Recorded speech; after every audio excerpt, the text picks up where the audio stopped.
जय हिंद साथियों, स्वागत है आप सभी का हमारे YouTube चैनल ज्ञान आरबीएल में।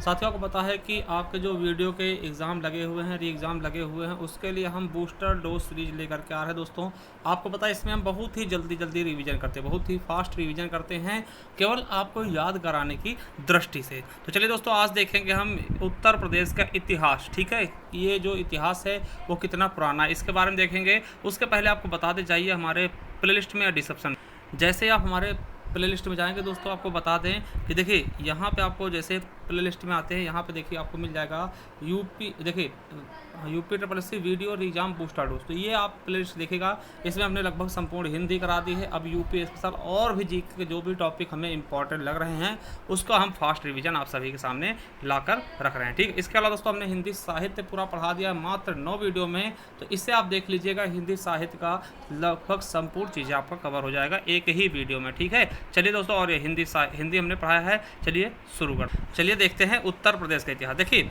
आपको बता दूं, उत्तर प्रदेश जो इतिहास है वो पूरा पाषाण कालीन सभ्यता के भी साक्ष्य मिलते हैं। कहाँ से मिलते हैं तो सोनभद्र के सिंगरौली घाटी से और प्रयागराज के बेलन घाटी से। देखिए इनकी खोज किसने की थी तो प्रोफेसर GR शर्मा जी ने। आपको बता दें कि यहाँ से दोस्तों, कहाँ से, जो आपकी प्रयागराज की बेलन घाटी है, यहाँ से क्या मिले तो यहाँ से अस्थि निर्मित मातृ देवी की प्रतिमा भी मिली थी। ठीक है, वही दोस्तों जो आपका तीसरा उदाहरण है पूरा पाषाण काल का, तो चंदौली की चकिया है। ठीक है, वही मैं बात करूं अगर आपसे कि मध्य पाषाण काल की संस्कृति के साक्ष्य कहाँ से मिले हैं, तो मध्य पाषाण काल संस्कृति के साक्ष्य कहाँ से मिले तो आपका प्रतापगढ़ के सराय नाहर और दोस्तों महदहा और दमदमा से।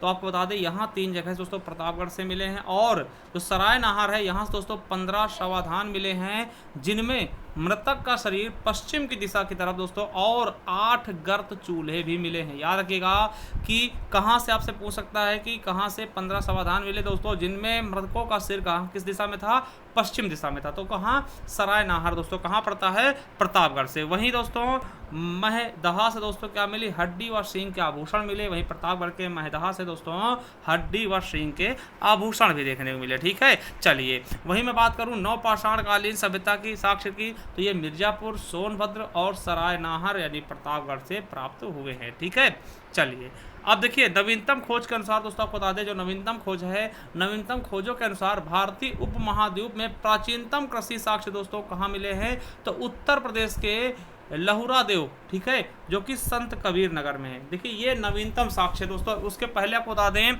जहां दोस्तों 9000 से 8000 ईसा पूर्व के मध्य दोस्तों चावल के साक्ष्य मिलते हैं। आपको बता दें जो प्राचीनतम इससे पहले जो माना जाता था, कहाँ माना जाता था वो दोस्तों आपको बता दें कि सबसे पहले दोस्तों किसके कृषि साक्ष्य कहाँ माने जाते थे तो मेहरगढ़ पाकिस्तान में, ये प्राचीनतम कृषि साक्ष्य थे। ठीक है, मगर दोस्तों जो नवीनतम खोज हुआ है उसके जरिए दोस्तों आपको बता दें लहुरा देव, ठीक है, संत कबीर नगर में मिले हैं। ठीक है, चलिए उसके अलावा आपको बता दें कि कोल्डी हवा दोस्तों मोस्ट इंपॉर्टेंट है। कोल्डी हवा कहाँ पड़ेगा तो प्रयागराज में। यहाँ से दोस्तों चावल के प्राचीनतम साक्ष्य मिले हैं दोस्तों, कहाँ से, कोल्डी हवा से। ठीक है, और आपको पता हड़प्पा बहुत बड़ा था दोस्तों, जिसका सबसे पूर्वी स्थल कहाँ पड़ता है, मोस्ट इंपॉर्टेंट क्वेश्चन है ये वाला। ठीक है, हड़प्पा का सबसे पूर्वी स्थल कहाँ पड़ता है दोस्तों तो आपको बता दें आलमगीरपुर कहाँ है, ये तो मेरठ में। आपसे पूछ सकता है कि आलमगीरपुर कहाँ स्थित है, किस जिले में, तो आप बताइएगा मेरठ दोस्तों। ठीक है, एनिमल वार मेमोरियल, और इसे हम दोस्तों क्या बोलते हैं, कैची नगरी और क्रांति नगरी भी मेरठ को कहा जाता है। ठीक है, जहां से दोस्तों कपास के साक्ष्य मिले, कहां से तो हड़प्पा सभ्यता का सबसे पूर्वी स्थल दोस्तों कहां है, आलमगीरपुर है, जहां से दोस्तों कपास के भी साक्ष्य मिले, यानी कि कपास की खेती भी यहां पर की जा रही थी। और दोस्तों ये आपके बहुत इंपॉर्टेंट हो गए महाजनपद।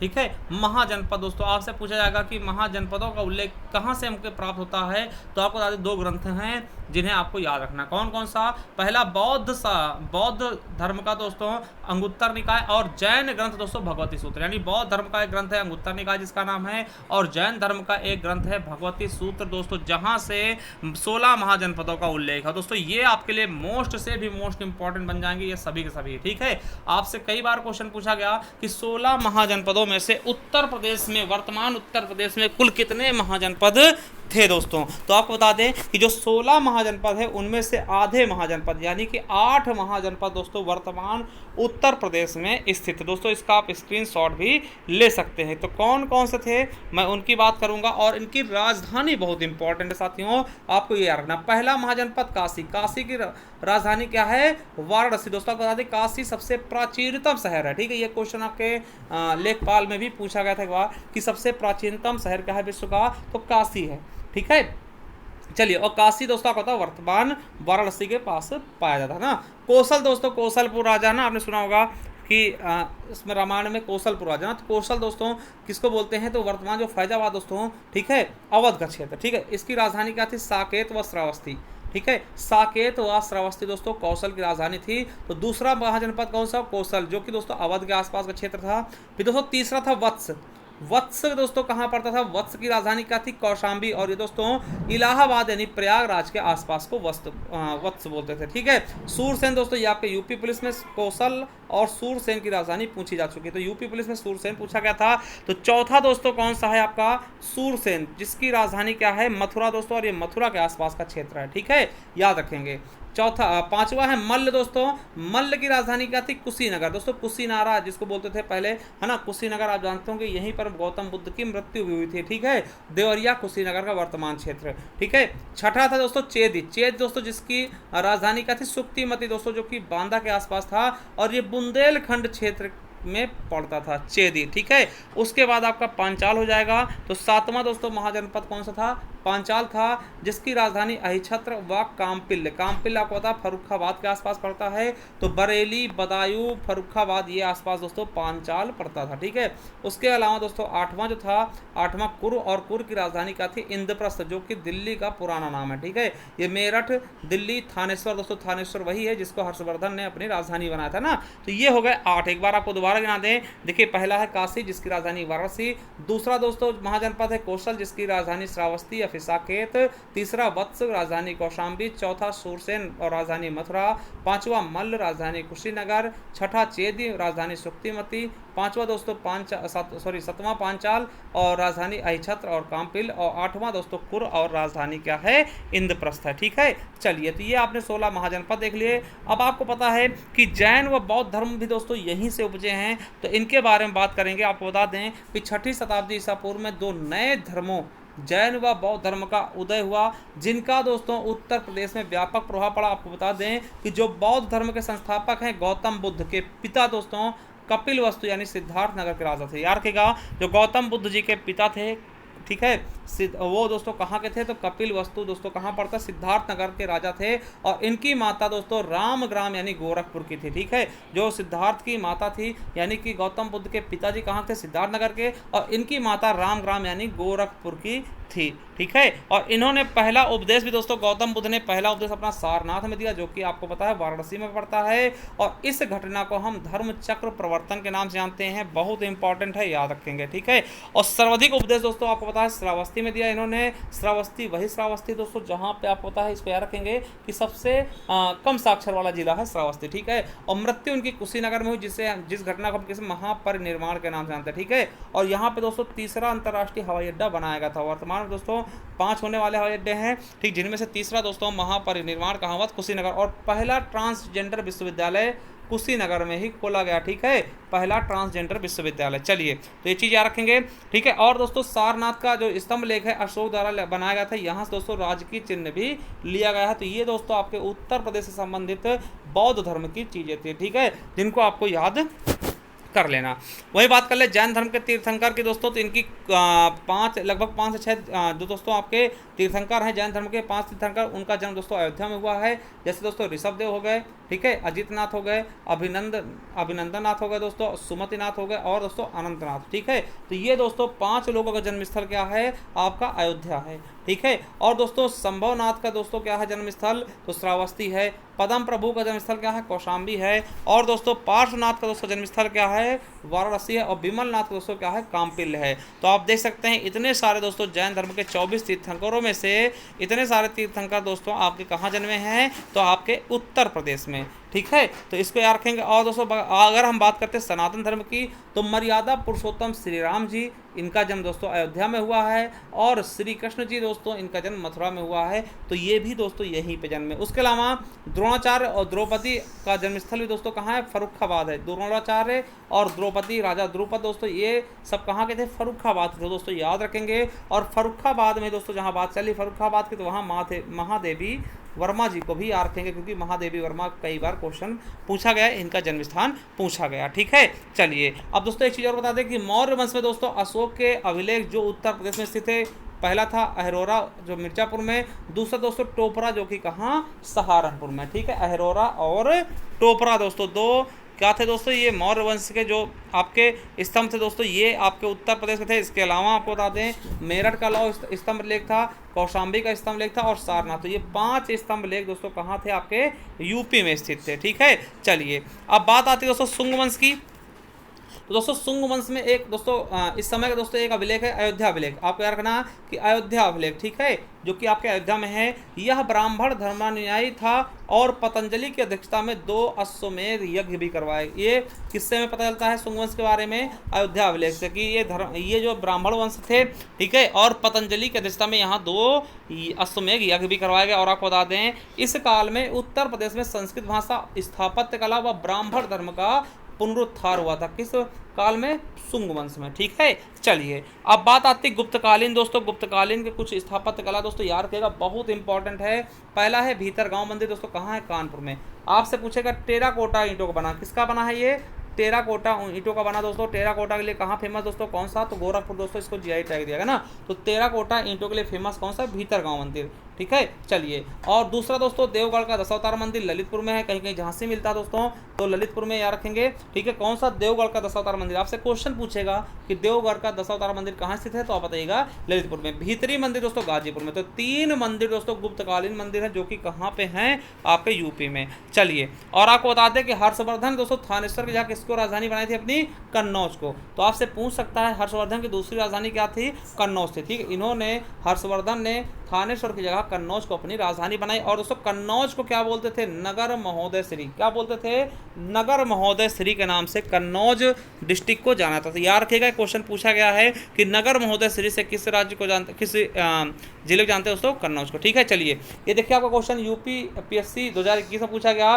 चंदावर का युद्ध दोस्तों 1194 में हुआ था, किसके किसके बीच, कहाँ पे हुआ था दोस्तों, याद रखिएगा कि चंदावर के युद्ध जयचंद व मोहम्मद गौरी के बीच। वर्तमान स्थिति क्या है इसकी, तो इटावा में। ठीक है, चंदावर कहाँ पड़ता है, इटावा में दोस्तों। वर्तमान कहाँ पड़ता है, इटावा में, यमुना नदी के तट पर दोस्तों ये चंदावर का युद्ध हुआ था। ये क्वेश्चन आपका यूपी PSC में पूछा भी गया है। चलिए बात करते हैं दिल्ली सल्तनत की। तो दिल्ली सल्तनत की अगर मैं बात करूं तो तुगलक वंश के सुल्तान फिरोज शाह तुगलक ने फिरोजाबाद व जौनपुर का निर्माण करा। देखिए बहुत इंपॉर्टेंट है फिरोजाबाद, तो आप चाहे मत याद रखिएगा। ठीक है, फिरोजाबाद दोस्तों कांच के उद्योग के लिए फेमस है, मगर से जौनपुर बहुत पूछा था। तो किसने दोस्तों जौनपुर का निर्माण करा था दोस्तों, किसने, फिरोज शाह तुगलक ने। ठीक है, फिरोज शाह तुगलक ने जौनपुर की स्थापना कराई थी। क्यों करवाई थी, तो याद रखिएगा जौनपुर की स्थापना दोस्तों, ठीक है, मोहम्मद बिन तुगलक, ठीक है, मोहम्मद बिन तुगलक की याद में किसने करवाया था, फिरोज शाह तुगलक ने। देखिए याद रखिएगा जौनपुर की स्थापना किसकी याद में, तो जूना खां, जिसका मूल नेम क्या था, मोहम्मद बिन तुगलक, इसकी याद में किसने करवाया, फिरोज शाह तुगलक। आपसे पूछेगा कि जौनपुर की स्थापना किसने कराई, तो आप बताइएगा फिरोज शाह तुगलक ने। किसकी याद में कराई, MBT यानी मोहम्मद बिन तुगलक या फिर जूना खां की याद में। ठीक है, चलिए और दोस्तों ये क्वेश्चन आपके लिए मोस्ट इंपॉर्टेंट कि जौनपुर को सिराज हिंदुस्तान या फिर पूर्व का सिराज कहते हैं। ये क्वेश्चन आपके यूपी PSC GIC लेक्चर 2021 में पूछा गया। तो जौनपुर को दोस्तों पूर्व का सिराज या फिर सिराज हिंदुस्तान या सिराज हिंद भी कहा जाता है। ठीक है, और एक चीज़ रखेंगे, नोट कर लीजिएगा कि जौनपुर में जामी मस्जिद और लाल दरवाजा का निर्माण हुसैन शाह सरकी ने करवाया था। और अटाला मस्जिद, समझिएगा अटाला मस्जिद और झंझरी मस्जिद का निर्माण इब्राहिम शाह सरकी ने कराया। दोस्तों ये झंझरी मस्जिद बहुत इंपॉर्टेंट है, याद रखिएगा कि झंझरी मस्जिद का निर्माण किसने कराया, तो इब्राहिम शाह सरकी द्वारा झंझरी मस्जिद का निर्माण कराया गया। चलिए मुगल काल की बात करते हैं। तो बाबर ने दोस्तों जामा मस्जिद संभल में बनवाई और बाबरी मस्जिद दोस्तों अयोध्या में बनवाई, जिसका दोस्तों विवाद अब जाके सुलझा है। ठीक है, तो ये बाबर द्वारा। अकबर ने क्या क्या बनवाया यूपी में, तो दोस्तों बुलंद दरवाजा बहुत इंपॉर्टेंट है, पंचमहल, जोधाबाई महल, बीरबल महल, सलीम चिश्ती मकबरा दोस्तों फतेहपुर में सब चीज़ें हैं। आगरा किला बनवाया और इलाहाबाद का किला बनवाया। ठीक है, वहीं दोस्तों एतमादुद्दौला का मकबरा किसने बनाया, आगरा में नूरजहां ने बनवाया। जहांगीर का मकबरा दोस्तों सिकंदरा में, अकबर का मकबरा सिकंदरा में जहांगीर ने, और न्याय की जंजीर दोस्तों आगरा में लगवाई थी जहांगीर ने, ठीक है। और वहीं बात करते हैं शाहजहां की, तो ताजमहल बनवाया, मोस्ट इंपॉर्टेंट है, और मोती मस्जिद का निर्माण आगरा में करवाया, ठीक है। जब हम बात करेंगे 1857 की क्रांति से, तो 1857 क्रांति की शुरुआत दोस्तों मेरठ से हुई थी। इसके नेतृत्व करता दोस्तों लखनऊ से कौन थे, बेगम हजरत महल, कानपुर से तांत्या टोपे व नाना साहब, और बरेली से दोस्तों कौन से, खान बहादुर खान थे, और वहीं फैजाबाद से दोस्तों मौलवी अहमद उल्ला थे, और प्रयागराज से लियाकत अली थे। दोस्तों इन्होंने दोस्तों 1857 की क्रांति का नेतृत्व किया था। वहीं दोस्तों कांग्रेस से अधिवेशन की बात कर लें तो उत्तर प्रदेश दोस्तों टोटल कितने अधिवेशन हुए, 9 अधिवेशन, याद रखेंगे। उत्तर प्रदेश में टोटल 9 अधिवेशन हुए, याद रखेंगे, बहुत इंपॉर्टेंट। देखिए पहला अधिवेशन दोस्तों उत्तर प्रदेश का, वैसे दोस्तों 1850 दोस्तों ये पहले शुरू होते हैं, मगर दोस्तों पहला अधिवेशन जो उत्तर प्रदेश में होता है वो इलाहाबाद से होता है, और प्रथम अंग्रेज अध्यक्ष जो होते हैं वो बनते हैं कौन, जॉर्ज यूले, ठीक है। फिर 1892 में इलाहाबाद फिर से होता है, यानी प्रयागराज में फिर से होता है, व्योमेश चंद्र बनर्जी होते हैं अध्यक्ष। फिर दोस्तों 1899 में लखनऊ में होता है, जिसके रमेश चंद्र दत्त होते हैं, और दोस्तों 1905 में बनारस में होता है, जिसके जी के गोखले दोस्तों, गोपाल कृष्ण गोखले, जो कि महात्मा गांधी के राजनीतिक गुरु थे, वो अध्यक्ष बनते हैं। फिर 1910 में इलाहाबाद में होता है, जिसके विलियम बेडर बर्न होते हैं दोस्तों, और 1916 में दोस्तों लखनऊ में होता है, जिसके अध्यक्ष कौन होते हैं, अंबिका मजूमदार, ठीक है। लखनऊ में होता है, जिसके अध्यक्ष कौन होते हैं, अंबिका मजूमदार दोस्तों, जहाँ पे नरम और गर्म दल दोनों मिल जाते हैं, ठीक है। और 1925 में कानपुर में होता है, जिसके कौन होते हैं अध्यक्ष दोस्तों, सरोजिनी नायडू जो होती हैं, और 1936 में लखनऊ में होता है, जिसके जवाहरलाल नेहरू होते हैं, और 1946 में मेरठ में अध्यक्ष होता है दोस्तों, जिसकी अध्यक्षता कौन करते हैं, जेबी कृपलानी जी करते हैं, ठीक है। चलिए इसके अलावा दोस्तों आपका ये होगा, आप देखिए चौरा चौरी कांड देख लेते हैं। देखिए स्थल कौन सा चौरा चौरी कांड का, 1922 में, तो गोरखपुर में होता है दोस्तों, गोरखपुर उत्तर प्रदेश, 4 फरवरी 1922 को। आपको बता दें यह घटना असहयोग आंदोलन के दौरान होती है, ये एसएससी जीडी 2022 में पूछा गया था कि दोस्तों चौरा चौरी घटना किसके दौरान होती है दोस्तों, असहयोग आंदोलन के घटना, ठीक है। क्या हुआ था इसमें दोस्तों, भीड़ ने 22 सिपाहियों को थाने के अंदर बंद करके जिंदा जला दिया गया था, ठीक है। और आपको बता दें इस घटना से आहत होकर गांधी जी ने शीघ्र ही असहयोग आंदोलन समाप्त करने का निर्णय लिया था। ये भी आपके सप्लाई इंस्पेक्टर में पूछा गया क्वेश्चन 2022 में कि किस घटना से आहत होकर दोस्तों गांधी जी ने असहयोग आंदोलन वापस लिया था, तो आपको बताना चौरा चौरी, ठीक है। आपको बता दें 12 फरवरी 1922 को असहयोग आंदोलन समाप्त कर दिया गया, और गांधी जी को 10 मार्च 1922 को गिरफ्तार करके 6 साल के लिए सजा सुना दी गई। और आपको बता दें इसकी दोस्तों हाल ही में 100 वर्ष पूरे हुए, किसके, चौरा चौरी कांड के हाल ही में 100 वर्ष भी पूरे हो चुके हैं। वही बात आती है दोस्तों काकोरी कांड की, तो 9 अगस्त 1925 इसका दोस्तों नाम बदल दिया गया है, काकोरी ट्रेन एक्शन कर दिया गया, यार रखेगा, करेक्ट का क्वेश्चन है, काकोरी ट्रेन एक्शन कर दिया गया है। स्थान कहाँ, लखनऊ। दोस्तों आपको बता दें कि यार रखेगा, ये क्वेश्चन आपके यूपी SSSC पेट में पूछा गया, ठीक है। हिंदुस्तान रिपब्लिकन एसोसिएशन किसके द्वारा ये दोस्तों किया गया था, तो कौन सी दोस्तों ये संगठन था, तो हिंदुस्तान रिपब्लिकन एसोसिएशन द्वारा 9 अगस्त 1925 को उत्तर रेलवे के दोस्तों लखनऊ सहारनपुर संभाग के काकोरी नामक स्थान पर 8 डाउन ट्रेन पर सरकारी खजाने को लूट लिया गया था। दोस्तों कहाँ पर, तो लखनऊ पड़ता है काकोरी स्थान, ठीक है। कब, 9 अगस्त 1925 को, ठीक है। जब दोस्तों इसको लूट लिया जाता है तो इसमें दोस्तों कई लोगों को गिरफ्तार किया था। आपको बता दें इस कांड के बाद 29 क्रांतिकारियों को गिरफ्तार कर लिया गया, जिनमें से 4 क्रांतिकारियों को फांसी की सजा सुनाई दी गई दोस्तों। और यहाँ से आपका क्वेश्चन बहुत पूछा था कि किसको कहाँ पे फांसी दी गई। दोस्तों राम प्रसाद बिस्मिल को कहाँ दिया गया, गोरखपुर में, और रोशन लाल को दोस्तों प्रयागराज में, अशफाक उल्ला खां को फैजाबाद में, और राजेंद्र लाहिड़ी को गोंडा में। इनको दोस्तों कहाँ फांसी की सजा फांसी की सजा दी गई थी, वो स्थान भी बता दिया गया। चलिए दोस्तों ये था उत्तर प्रदेश का ऐतिहासिक परिचय, हमने आपको बहुत अच्छे समझाया। आपको क्या लगता है, अगर अच्छा लगा दोस्तों तो चैनल सब्सक्राइब कर लीजिएगा, वीडियो शेयर कर दीजिएगा। मिलते हैं नेक्स्ट वीडियो, तब तक के लिए जय हिंद, जय भारत।